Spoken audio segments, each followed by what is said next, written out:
ختم ہو رہا تھا، یہ دارالعلوم کو کھڑا کرنے کے لیے پہنچے، تو جتنے مخالفین تھے وہ سب کے سب جمع ہو گئے، اور منگل کا دن تھا، جو لوگ سوالات کرتے تھے اس کا جواب تھا ہر ہفتے۔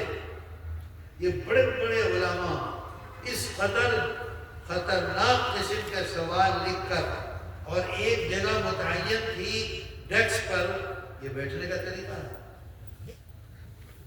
بدماش کہیں گے استاذ کے سامنے پٹائی کروں گا ابھی۔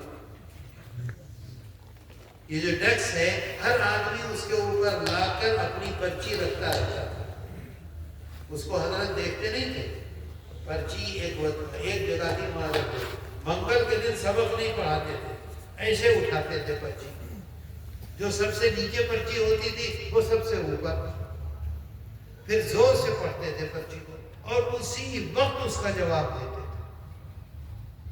کئی صحیح سوال ہو، کسی طرح کا سوال ہو، کبھی بھی یہ نہیں فرمایا کہ مطالعہ کر کے بتلاؤں گا، دیکھ کر بتلاؤں گا، کبھی ایسا نہیں ہوا۔ ایسے اٹھایا بڑے بڑے علماء، اور وہ پڑھتے تھے زور سے، اور پڑھنے کے بعد فوراً جواب، پڑھتے تھے فوراً جواب، پڑھتے تھے، اور 3 گھنٹے تک یہی معمول تھا۔ کوئی جواب 10 منٹ کا، کوئی جواب 20 منٹ کا، کوئی جواب 5 منٹ کا، کوئی جواب 2 منٹ کا، کوئی جواب آدھے گھنٹے کا، مکمل شافی تشفی بخش جواب دیتے۔ اور ایک دن نہیں، تقریباً 3 سال یہ معمول رہا۔ اس کے بعد جب لوگ دب گئے، سارے فتنے دب گئے، اس کے بعد پھر وہ معمول ختم ہوا۔ شاید آپ کو پتہ نہیں ہے، پتہ ہے؟ دیکھ لیجئے مولانا اس کے شاید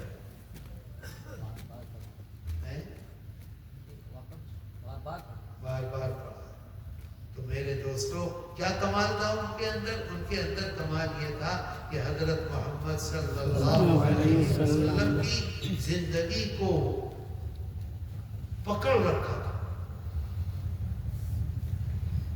2 واقعے یاد آ رہے ہیں مجھے، اگر کہو تو سناؤں، نہیں تو دیر بہت ہو گئی، جاؤں، بھوک بھی لگ رہی ہے، دوپہر کھانا کھایا تھا، جب سے کچھ کھایا بھی نہیں۔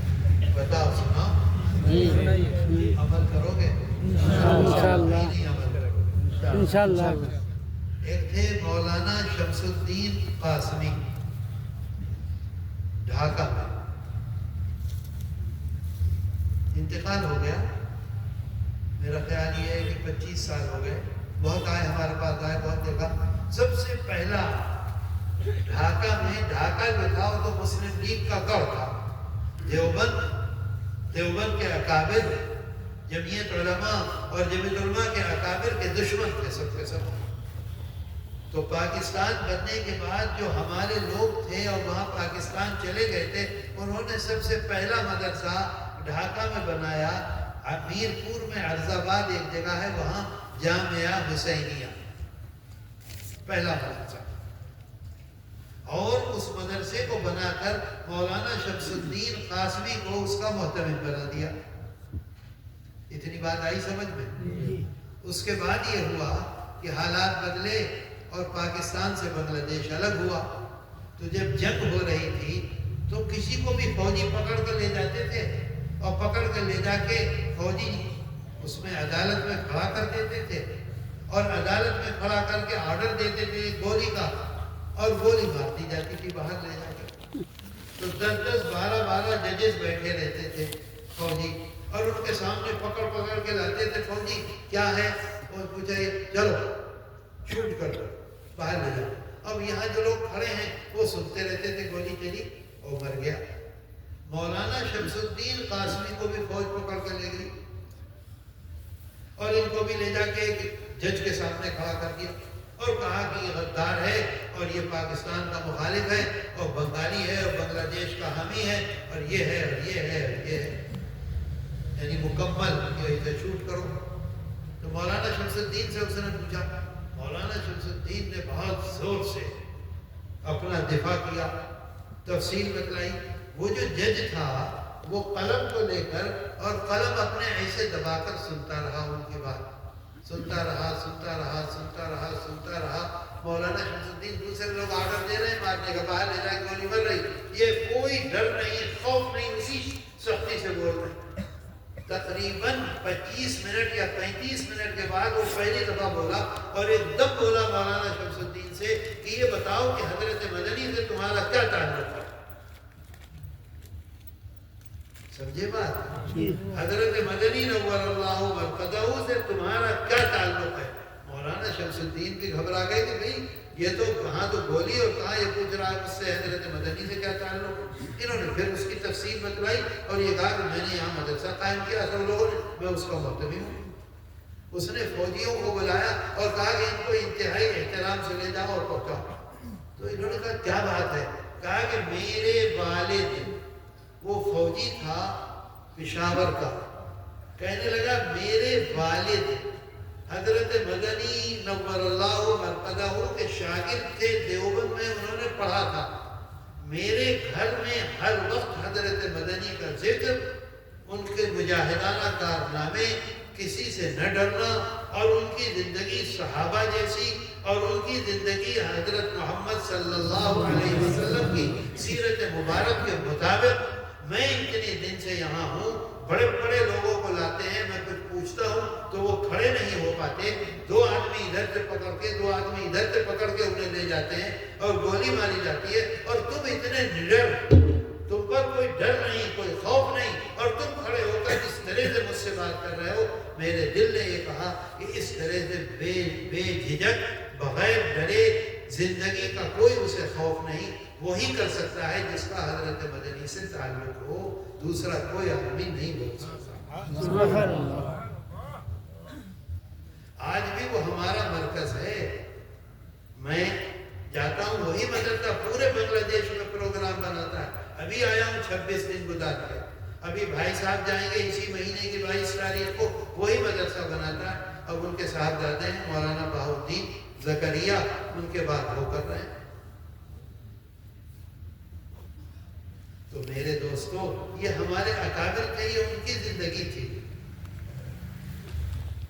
دوسرا واقعہ، میں مدینہ منورہ میں بیٹھا ہوا تھا، حرم شریف میں، فجر کے بعد ایک بہت لمبا چوڑا گورا چٹا آدمی آیا۔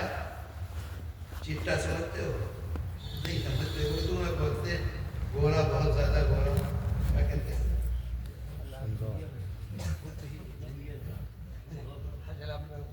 بہت خوبصورت گورا، گورا ہی کہتے ہیں، گورا چٹا اردو میں کہتے ہیں، جو بہت گورا بہت خوبصورت ہے۔ وہ آدمی آیا بہت لمبا، بے داڑھی والا، اور آ کے میرے پاس بیٹھ کر ایک دم یہاں سر اس نے رکھا اور رونا شروع کر دیا۔ اتنا رویا اتنا رویا اتنا رویا کہ سب بھیگ گیا۔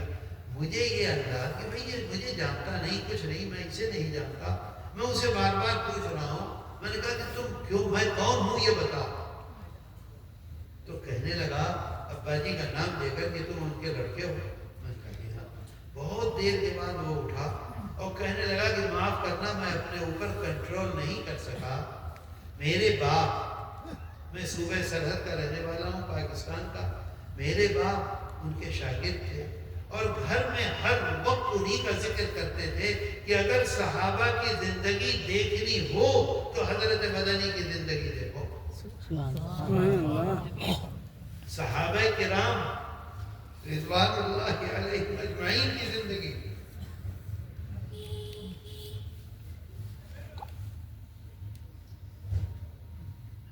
کوئی کام ایسا نہیں تھا جو آقا کی زندگی سے مختلف ہو۔ کہنے لگے اتنا سنا کہ تمہیں دیکھنے کے بعد میں اپنے پر قابو نہیں پا سکا، مجھے معاف کرنا۔ تو میرے دوستو، یہ ہمارے اکابر تھے، اس طرح سے زندگی گزار کے گئے۔